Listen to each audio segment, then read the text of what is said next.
दोस्तों नमस्कार, मेरा नाम है शुभम गुप्ता और इस वीडियो में हम E20 जो हमारा पेट्रोल है उसके बारे में हम बात करने वाले हैं। आपको पता होगा कि किसी भी पेट्रोल पंप पे आपको नॉर्मल पेट्रोल नहीं मिल रहा है, जो भी पेट्रोल मिल रहा है उसमें 20% इथेनॉल ब्लेंडेड है, मतलब उसमें 20% इथेनॉल मिला के मिल रहा है। तो आइए इस वीडियो में हम समझते हैं कि भारत की जो सोच है क्लीन एनर्जी को लेकर के, जो टारगेट है हमारा क्लीन एनर्जी को लेकर के, उसमें किस तरीके से ये सहयोगी हो सकता है और साथ ही साथ जो आम पब्लिक है उसको किस तरीके से दिक्कत हो रहा है इस पेट्रोल को लेकर के। इन तमाम चीज़ों पे हम बात करने जा रहे हैं इस वीडियो में। तो सबसे पहले हम ये समझते हैं कि इस वीडियो में हम क्या क्या देखने वाले हैं। आइए एक नज़र हम देख लेते हैं कि इस वीडियो में हम क्या क्या पढ़ने वाले हैं।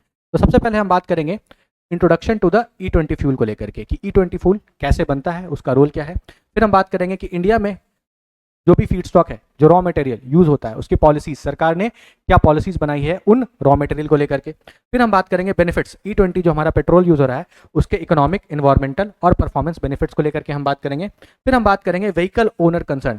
मुझे लग रहा है ये वीडियो आप इसी के लिए देख रहे होंगे कि क्या आपकी जो गाड़ी है उसमें क्या खराबियां आ सकती है E20 पेट्रोल को लेकर के, इसके बारे में हम डिटेल में बात करेंगे। फिर हम बात करेंगे इंपैक्ट असेसमेंट को लेकर के, कि आपकी गाड़ी की जो इफिशियंसी है, जिसको आप माइलेज कहते हैं, उस पर क्या प्रभाव पड़ने वाला है, गाड़ी ड्यूरेबिलिटी रहेगी या नहीं रहेगी, ड्यूरेबल रहेगी या नहीं रहेगी, और क्या तकनीकी खराबियां आ सकती हैं आपकी गाड़ी में। फिर हम बात करेंगे इंजन स्टैंडर्ड्स को लेकर के, फॉर सपोज आपका गाड़ी BS4 है या BS6 है, अलग अलग गाड़ियों पे इस पेट्रोल का क्या प्रभाव पड़ने वाला है। फिर हम बात करेंगे इंटरनेशनल कंपैरिजन, दैट मीन्स हम समझेंगे कि ब्राजील में किस तरीके से जो इथेनॉल ब्लेंडेड पेट्रोल है उसको मार्केट में उतारा गया। और फिर हम कुछ रिकमेंडेशंस के बारे में बात करेंगे कि किस तरीके से सरकार और अच्छे तरीके से इस पॉलिसी को इंप्लीमेंट कर सकती है, ताकि जो आम नागरिक है उसको थोड़ा सहूलियत मिल जाए। ठीक है, तो चलिए शुरू करते हैं अपने वीडियो को। सबसे पहले आप देखिए फ्यूल कंपैरिजन के बारे में हम बात करें, फ्यूल कंपोजिशन को लेकर के बात करें, तो अभी जो भी पेट्रोल आपको पेट्रोल पंप्स पे मिल रहा है उस पर 20% इथेनॉल क्या है, ब्लेंडेड है। 100% शुद्ध पेट्रोल आपको अभी कहीं नहीं मिल रहा है। ठीक है, इससे क्या होता है, हमारा जो फॉसिल फ्यूल है, मतलब बाहर से जो हम पेट्रोल इंपोर्ट करते हैं, उस पर डिपेंडेंसी हमारी घटती चली जा रही है। बहुत ही इंपॉर्टेंट पॉइंट है। और 2030 तक ये टारगेट था, कब तक टारगेट था, कि हम 2030 तक 20% ब्लेंडेड इथेनॉल को मार्केट में उतारेंगे, बट सरकार ने 5 साल पहले ही ये टारगेट अचीव कर लिया है। 2025 में ही आपको ये पेट्रोल देखने को मिल रहा है। ठीक है, चलिए आगे बढ़ते हैं, एक बार देख लेते हैं कि कौन कौन सा रॉ मटेरियल बेसिकली यूज होता है इथेनॉल ब्लेंडिंग की हम जब बात करते हैं। तो सबसे पहले आपको पता ही होगा शुगर केन, यानी जो गन्ना होता है और मोलासेस होता है, जो कि शुगर केन जब सड़ जाता है तो उससे इथेनॉल बनता है। ये प्राइमरी सोर्स है इथेनॉल प्रोडक्शन का। साथ ही साथ आप देखिएगा तो नेशनल पॉलिसी ऑफ जो बायोफ्यूल्स है, जिसको 2018 में सरकार के द्वारा इंट्रोड्यूस किया गया था, वहां से किसानों को सहयोग भी मिलता है, जो भी गन्ना किसान होते हैं, जो भी इथेनॉल बनाने का काम करते हैं। साथ ही साथ जो डैमेज फूड होता है, मान के चलिए कोई खाना है जो खराब हो गया, उसको भी हम यूज कर सकते हैं इथेनॉल बनाने में, और इससे हमारी जो फूड सिक्योरिटी है, जो खाद्य आपूर्ति है, उसको भी किसी तरह का नुकसान नहीं देखने को मिलता है। ये बेसिकली जो पॉलिसी है सरकार के द्वारा लाई गई है, ताकि किसानों को थोड़ा फायदा मिल सके। इसके बाद अगर हम मक्के की बात करें, मेज की बात करें, तो मेज से भी इथेनॉल बनाया जाता है। ठीक है, एक अल्टरनेटिव फीड स्टॉक है ये। उसके बाद अगर आप बात कीजिएगा एग्रीकल्चर रेसिड्यू को लेकर के, तो जो चावल वगैरह जब सड़ जाता है तो उसका भी उपयोग करके हम इथेनॉल बनाते हैं। ठीक है, इससे भी हम इथेनॉल बना सकते हैं। इससे क्या होता है, सस्टेनेबल और सर्कुलर एग्रीकल्चर को थोड़ा सा फायदा मिलता है। और सबसे लास्ट में आप देखिएगा किसानों को यहाँ पे बल मिलता है, किसानों को मजबूती दी जाती है। किसानों को पहले हम अन्नदाता कहते थे, अब उन्हें हम ऊर्जादाता भी कह रहे हैं। तो कहीं ना कहीं किसानों को एक एडिशनल सोर्स ऑफ इनकम यहाँ पे देने की बात की जा रही है। इससे क्या होगा, रूरल इकोनॉमी जो है हमारा, जो ग्रामीण एक तरीके से पूरा का पूरा इकोनॉमी है, उसको भी क्या होगा, फायदा मिलेगा। ठीक है, तो ये कुछ महत्वपूर्ण चीजें थी जब हम इथेनॉल के बारे में बात करते हैं। अब आइए कुछ आर्थिक या फिर हम पर्यावरण से रिलेटेड बात करें, जो फायदे हुए हमें इथेनॉल को लेकर के। तो सबसे पहले हम इकोनॉमिक, इन्वायरमेंटल और परफॉर्मेंस बेनिफिट्स के बारे में बात कर लेते हैं। तो अभी तक समझिएगा कि 2014 से हम ये कोशिश कर रहे हैं कि पेट्रोल में इथेनॉल मिलाया जाए, और तब से लेके आज तक 1.44 लाख करोड़ रुपए का जो फायदा है वो सरकार को हुआ है। इतने पैसे सरकार ने बचा लिए हैं, ठीक है, अपने राजकोष में रखे हुए हैं। साथ ही साथ हर साल ये कहा जा रहा है कि हम 43,000 करोड़ रुपए बचा सकते हैं, मतलब हमें बाहर पैसा नहीं भेजना पड़ेगा, अपने घर में ही रहेगा। क्यों? क्योंकि हम 20% इथेनॉल मिला करके पेट्रोल में बेच रहे हैं। इससे एक एडिशनल फायदा ये होगा कि जो हमारे किसान हैं उनकी आमदनी हर साल 40,000 करोड़ रुपए से बढ़ सकती है। ये बहुत ही बड़ा आंकड़ा है। उसके बाद आप देखिएगा कि 30% कार्बन रिडक्शन देखने को मिल रहा है, मतलब जो भी हमारा कार्बन उत्सर्जन हो रहा है व्हीकल से, उस पर 30% की गिरावट भी देखी जाएगी। साथ ही साथ 30 करोड़ एडिशनल ट्रीज का फायदा होगा। फॉर एग्जाम्पल, जो भी आप पॉल्यूशन देख रहे थे उसको शोषित करने में एक तरीके से 30 करोड़ ट्रीज की जरूरत पड़ सकती थी, तो पोल्यूशन कम जाएगा, तो जो ट्रीज हैं उन पे भी एक क्या होगा, एक रिलीविंग इफेक्ट देखने को मिलेगा। और साथ ही साथ जो इथेनॉल होता है उसका ऑक्टेन रेटिंग हाई होता है। नॉर्मल पेट्रोल का ऑक्टेन रेटिंग जो है 90 से 95 तक होता है, मगर ऑक्टेन का इथेनॉल का अराउंड 108 होता है। तो कहीं ना कहीं कुछ मायनों में जो इथेनॉल ब्लेंडेड पेट्रोल है आपके लिए फायदेमंद भी साबित हो सकता है, ऐसा सरकार का कहना है। ठीक है, तो अब कुछ तो दिक्कतें भी हैं, जाहिर सी बात है कि जब इतना शोर हो रहा है तो कुछ तो बात होगी, कुछ तो दिक्कत सामने आई होगी, तो उन दिक्कतों को भी एक बार थोड़ा सा देख लेते हैं, थोड़ा समझ लेते हैं। ठीक है, तो आइए इसको देखते हैं। सबसे पहले अगर हम बात कर लेते हैं व्हीकल कंपैटिबिलिटी को लेकर के, कि जो आपका व्हीकल है वो कितना कंपैटिबल है E20 फ्यूल को लेकर के। तो सबसे पहले जो दिक्कत आ रही है, लोगों को पता ही नहीं है कि वो E20 पेट्रोल का यूज कर रहे हैं, इसके क्या फायदे हैं क्या नुकसान है। मतलब बाजार में इसको लेकर के अवेयरनेस नहीं है, पॉलिसी को लेकर के कोई क्लैरिटी नहीं है, सरकार के द्वारा इतनी क्लैरिटी नहीं दी जा रही है, इतना अवेयरनेस लोगों में है ही नहीं। फिर रियल वर्ल्ड व्हीकल के बारे में बात करें तो जो इथेनॉल मिलाया जा रहा है, ठीक है, आपने लैब में टेस्ट वेस्ट किया होगा वो अलग बात है, मगर हम रियल वर्ल्ड सिनेरियो में बात करें तो बहुत सारे जो व्हीकल हैं उनमें माल फंक्शन देखा गया है, मतलब खराबी देखी गई है जब से E20 पेट्रोल का यूज हो रहा है।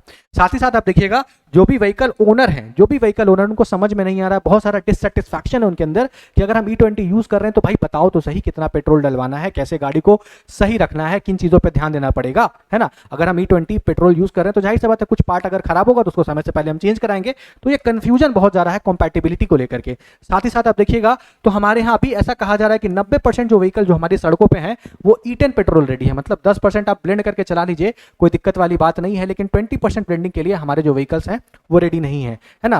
कंपैटिबिलिटी थोड़ी सी कम है और कंज्यूमर जो है बहुत अनअवेयर है सस्टेनेबिलिटी को लेकर के। उनको समझ में नहीं आ रहा है कि आने वाले समय में उनके लिए ये जो नीति है लाभकारी है या उनसे फायदा होगा भी या नहीं होगा। बेसिकली कंज्यूमर्स को ये चीज समझ में नहीं आ रही है, तो ये भी एक अपने आप में बहुत बड़ा कंसर्न है। ठीक है, चलिए आगे बढ़ते हैं, कुछ एस्पेक्ट्स को देख लेते हैं, इस जो पूरे के पूरे टॉपिक को थोड़ा डिटेल में समझते हैं। तो फ्यूल इफिशियंसी की अगर हम बात करें, है ना, फ्यूल इफिशियंसी की अगर हम बात करेंगे तो क्या हो रहा है, ऐसा देखा जा रहा है कि 20% तक इफिशियंसी घट गया है ना। सरकार तो कह रही है कि 1 से 6% घटा है, मगर कुछ लोगों का ये भी कहना है कि 20% तक जो माइलेज है वो घट गया है। क्यों? क्योंकि जो एनर्जी डेंसिटी होता है वो बेसिकली कम होता है, मतलब जो कैलोरीफिक वैल्यू होता है इथेनॉल का वो कम होता है, कम एनर्जी निकलती है, दैट मीन्स ज्यादा पेट्रोल लगेगा तो माइलेज तो गिरेगा ही।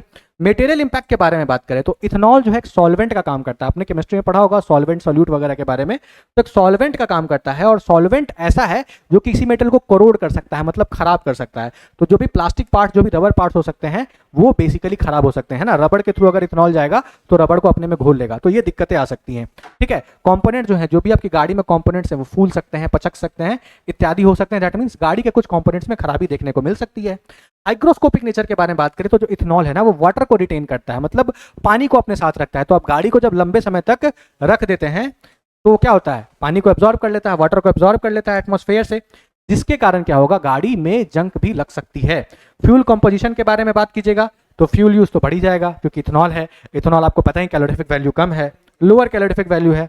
और कंपोनेंट ड्यूरेबिलिटी के बारे में बात करें तो क्या होता है, बेसिकली फ्यूल जो है आपका ज्यादा यूज हो रहा है, ज्यादा फ्यूल यूज हो रहा है, इसके साथ कंजम्पशन बढ़ रहा है, कंजम्पशन बढ़ने के साथ ही जो आपका कंपोनेंट है वो जल्दी से खराब भी हो सकता है, ऐसा देखा जा रहा है। चलिए आगे बात करते हैं। बेसिकली अगर हम आगे बात करें तो हम ये देख लेते हैं गाड़ियों को लेकर के कुछ इंजन के पार्ट्स हैं। फॉर एग्जांपल अगर हम बात करें BS3 या BS4 इंजन के बारे में हम बात करें तो वहां पे ये परेशानी ज्यादा देखने को मिल रही है। वहां पे जो कोरोसिव इफेक्ट है, वो ज्यादा देखने को मिल रहा है। जो भी व्हीकल्स 2023 के बाद बने हैं उनमें तो कोई खास दिक्कत नहीं है, मगर 2023 से पहले के जो व्हीकल्स हैं उनमें आपको थोड़ी सी दिक्कत देखने को, परेशानी देखने को मिल सकती है। परफॉर्मेंस इशू के बारे में बात करें, अगर आप इथेनॉल यूज कर रहे हैं तो क्या हो सकता है, रफ गाड़ी चल सकती है, थोड़ा स्लगिश हो सकता है, जर्क भी देखने को मिल सकता है, ये तमाम चीजें आपको देखने को मिल सकती है। इन मटेरियल डिजाइन के बारे में बात करें तो जो इंजन है पहले की गाड़ियों का जो मटेरियल है, जाहिर सी बात है वो E20 के हिसाब से बनाई नहीं गई थी, तो जल्दी वो खराब हो सकती है। इन तमाम चीजों पर हमने तो बात कर ही लिया है। ठीक है, एक चीज आपको मैं बता देता हूं कि बहुत सारी कंपनीज ये कोशिश कर रही है कि जो पुरानी गाड़ियां हैं उसके इंजन्स को रिकैलिब्रेट किया जाए, मतलब इंजन्स को इस तरीके से फाइन ट्यून किया जाए कि आने वाले समय में अगर आप लंबे देर तक E20 का यूज करते हैं, E20 पेट्रोल का यूज करते हैं तो ज्यादा दिक्कत आपको देखने को ना मिले। तो ये कुछ जानकारी थी E20 पेट्रोल को लेकर के। ठीक है, यहां पे हम भारत को और थोड़ा सा ब्राजील को साइड बाय साइड कंपेयर कर लेते हैं कि किस तरीके से ब्राजील ने कोशिश किया और अभी वो E27 पेट्रोल यूज कर रहा है, मतलब 27% का ब्लेंडिंग यहाँ पे यूज हो रहा है। मगर ये जो आप ब्राजील में E27 पेट्रोल की बात करते हैं तो ये आज की बात नहीं है, इसकी शुरुआत 1970 में ही हो चुकी थी। ठीक है, तो काफ़ी ग्रेजुअली ब्राजील ने इस माइलस्टोन को अचीव किया। वहीं अगर हम भारत की बात करें तो ये ट्रांजिशन बहुत जल्दी जल्दी हो रहा है। लोगों को समझ में नहीं आ रहा है कि अभी वो उनको E10 यूज़ करना है, E20 यूज़ करना है, कल को सरकार आके बोल सकती है कि अब हम E30 यूज़ करेंगे, E40 यूज़ करेंगे, जो भी है। यहाँ पे आप देखिएगा जो ऑटो मेकर्स हैं कोशिश भी कर रहे हैं कि वो रेट्रोफिट प्लान्स लेकर के आए। फॉर एग्जांपल आपने कोई पुरानी गाड़ी खरीदी है, अब वो पुरानी गाड़ी आप चला रहे हैं, उसके कुछ पुर्जे हैं जो कि खराब हो सकते हैं E20 पेट्रोल से, तो वहां पे क्या किया जाएगा, उस पार्ट को हटा करके कुछ ऐसे पार्ट्स को लगा दिया जाएगा जो कि E20 पेट्रोल के कारण खराब ना हो। उसके बाद कंज्यूमर फ्यूल केयर टिप्स के बारे में बात किया जा रहा है। कंज्यूमर को एडवाइस किया जा रहा है कि आप क्या कीजिए, पुराने जो पार्ट हैं उसको रिप्लेस करा दीजिए जल्दी से, ताकि आपका गाड़ी खराब नहीं हो। कंज्यूमर को भी ये कहा जा रहा है। गवर्नमेंट की अगर हम बात करें तो इंसेंटिव प्रपोज किया जा रहा है, जहां पे टैक्स इंसेंटिव की बात की जा रही है, जहां पे अगर टैक्स इंसेंटिव थोड़ा दिया जाएगा तो हो सकता है कि इथेनॉल का जो पेट्रोल है उसका जो प्राइस है थोड़ा सा आपको कम देखने को मिले। ठीक है, ताकि इंडस्ट्री में इसका तेजी से अडॉप्शन हो। अगर गाड़ी वगैरह आप बना रहे हैं, इथेनॉल ब्लेंडेड गाड़ियां आप बना रहे हैं, तो हो सकता है सरकार कार मैन्युफैक्चरर्स को भी थोड़ी सी छूट दे दे। और साथ ही साथ बेंचमार्क ट्रांजिशन के बारे में बात करें तो जो ब्राजील मॉडल है वो सर्व करता है एज अ बेंचमार्क, है ना। जाहिर सी बात है ब्राजील ने बहुत लंबे समय का वक्त लिया, लोगों से मिला, लोगों को सब्सिडी दी, बहुत तरह की सुविधाएं दी, ताकि लोग खुद ब खुद जो इथेनॉल ब्लेंडेड पेट्रोल है वहां पे स्विच कर सकें। तो यहाँ पे ये जो आर्टिकल है यहाँ पे ही कहा जा रहा है कि हमें सरकार को हम पे E20 थोपने के बजाय हमें बेसिकली उसके फायदे बताने चाहिए, हमें कुछ सब्सिडी देनी चाहिए, ताकि हमें खुद में लगे कि हमें अब स्विच कर जाना चाहिए E20 पेट्रोल को लेकर के। ठीक है, तो ये कुछ की कंपोनेंट्स है लेकर के, ताकि कंज्यूमर जो देखिए कोई भी काम करना होता है, किसी भी तरह का कोई टैक्स लगता है, जो भी अल्टीमेट बेयर होता है उसका कंज्यूमर होता है। तो कहीं ना कहीं जब तक कंज्यूमर एक तरीके से सरकार पे भरोसा नहीं करेगा, तब तक इस प्रोजेक्ट का सक्सेसफुल हो पाना थोड़ा सा मुश्किल हो सकता है। ठीक है, तो ये पूरा का पूरा वीडियो था। मुझे लगता है कि ये वीडियो आपको अच्छा लगा होगा, आप समझ चुके होंगे जो भी कंसर्न्स हैं, जो भी सरकार का कहना है E20 पेट्रोल को लेकर के। आपकी भी जो विचार है, आपकी भी जो राय है, आप चाहें तो कमेंट सेक्शन में अपने बारे में बता सकते हैं, इस पूरे के पूरे टॉपिक के बारे में बता सकते हैं। अगर आपके पास भी कोई व्हीकल है, आप उसमें E20 पेट्रोल डलवा रहे हैं, क्या इफेक्ट आपको देखने को मिले हैं, आप ये भी चाहें तो कमेंट सेक्शन में बता सकते हैं। मेरा नाम है शुभम गुप्ता। वीडियो के अंत तक बने रहने के लिए आप सभी का धन्यवाद। इस चैनल को अगर आपने सब्सक्राइब नहीं किया है तो सब्सक्राइब कर लीजिएगा, और हाँ, ये वीडियो अच्छी लगी होगी तो एक लाइक जरूर दीजिएगा।